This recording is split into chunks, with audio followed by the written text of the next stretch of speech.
राधे भगवान। आप सभी को हमारा 43वां संस्करण में स्वागत है। आज भगवान एक काफ़ी दिलचस्प बातों पे हम चर्चा करेंगे। जैसे कि अगर हम धर्म के अंदर भी अमीरी और गरीबी का ये तत्व का हम विचार में लेते हैं कि जो विकृतियाँ होती है, वो अमीरों के लिए अलग विकृतियाँ होती है, गरीबों के लिए भी अलग विकृतियाँ होती है। कैसे? उसका एक छोटा-सा उदाहरण देता हूँ। जैसे कि किसी अगर नास्तिक गरीब इंसान से आप बात करेंगे कि आप थोड़ा-सा धार्मिक क्यों नहीं होते हैं, भगवान चिंतन क्यों नहीं करते हैं, 5 मिनट कम से कम दिन में आप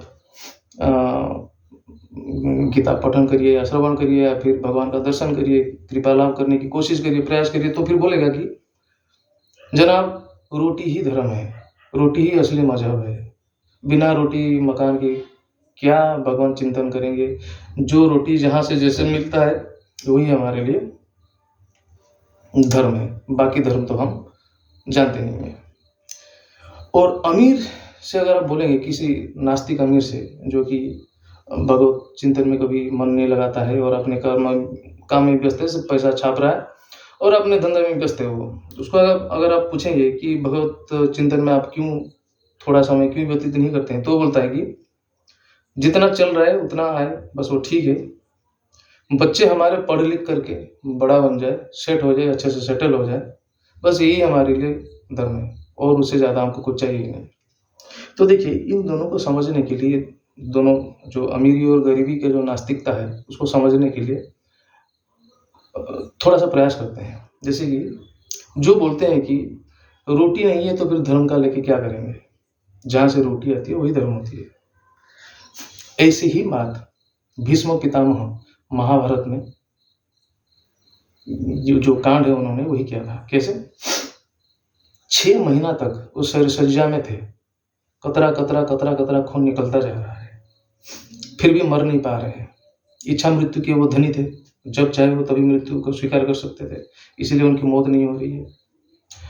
अब श्री कृष्ण भगवान जो है पंच पांडव को बोलते हैं कि खास करके युधिष्ठिर को कि चलो अभी समय आ गया है, जो पितामह भीष्म है उनका जाने का समय आ गया है, तो अब चलते हैं, थोड़ा राजकर्म का ज्ञान ले लेते हैं। काफ़ी ज्ञानी और महान है ये, तो मरने से पहले उनसे थोड़ा-सा ज्ञान ले लिया जाए। अब उनके साथ पांचाली भी थी, यानी कि द्रौपदी भी थी। तो जैसे आके पहुँचते हैं, फिर प्रणाम करते हैं कि हे पितामह भीष्म, आप कुछ ज्ञान दे दीजिए इनको। तो अच्छा-अच्छा सब धार्मिक बातें, राजकर्म कैसे की जाती है, धर्म कैसे निभाना है, तो बढ़िया-बढ़िया ज्ञान सब दे रहे थे। तो ये पांचाली को गुस्सा आ गया, द्रौपदी जी को। तो बोलते कि इतने सारे आप ज्ञान जो है अपने अंदर समा करके बैठे हुए थे जब मेरी वस्त्रहरण हो रही थी कुरुसभा में, तभी ये सब ज्ञान की बातें कहाँ गई थी? आप क्यों नहीं बोल रहे थे तभी? क्यों रोकने की प्रयास नहीं कर रहे थे? तभी आपको भी पता ही होगा, फिर भी हम आज ये प्रसंग में बात कर रहे हैं तो बता ही देते हैं कि उन्होंने क्या कहा कि जब तक मैं दुर्योधन का अन्न खा रहा था, उस अन्न का प्रभाव था मेरे शरीर में और मेरा मन में। अन्न का प्रभाव ज़रूर रहता है। सिर्फ रोटी कमा लेने से, रोटी खा लेने से आप धार्मिक नहीं हो जाएँगे, ठीक? तो रोटी का भी तत्व होता है, किस मार्ग से आया है, कैसे आपने अर्जित किया है, उसका प्रभाव आपके ऊपर अवश्य पड़ेगा, है कि नहीं? अगर भीष्म पितामह जैसे महान योद्धा, महान ज्ञानी गुणी इंसान के ऊपर, अगर देव पुरुष के ऊपर अगर वो प्रभाव था, आप और हम तो काफ़ी क्षुद्र हैं। द्वितीय बात है, जो अमीर लोग बोलते हैं कि बच्चे पढ़ लिख करके सेट हो जाएँ, अच्छे कमाने लग जाएँ, सेटल हो जाए, तो बस वही धर्म है।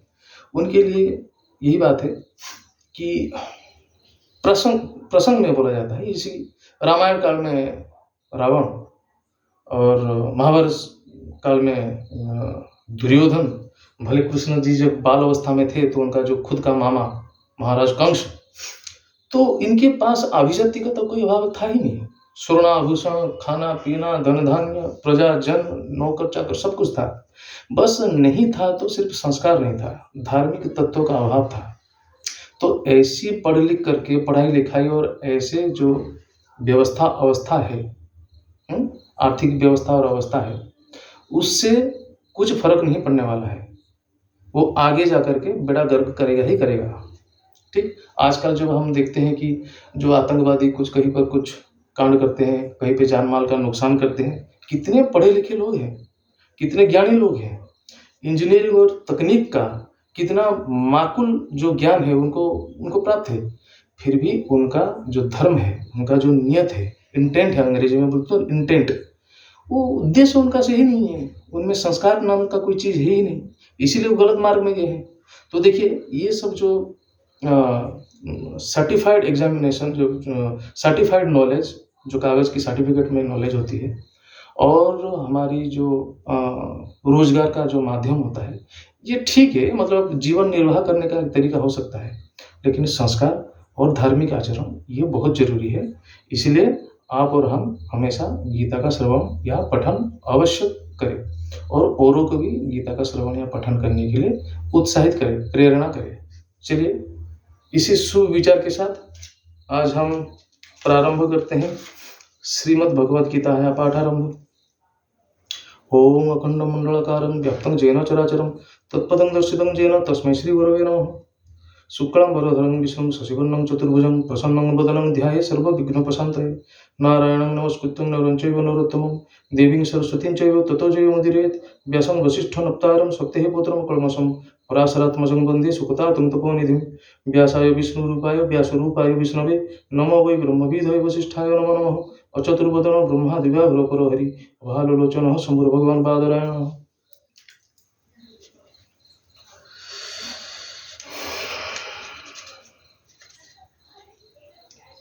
हमारा द्वितीय अध्याय जो है सांख्य योग, उसी का 20वां श्लोक है ये अभी भी श्री कृष्ण जी अर्जुन जी को समझा रहे हैं।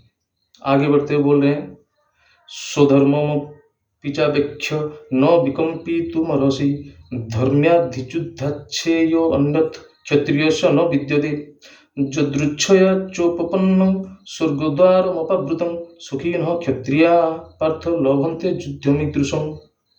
यानी कि हे पार्थ, संसार में रह के निज निज कुल धर्म के अनुसार चलने का विधान है। ठीक, तू क्षत्रिय है और तेरा युद्ध से विरत होना ये उचित नहीं है।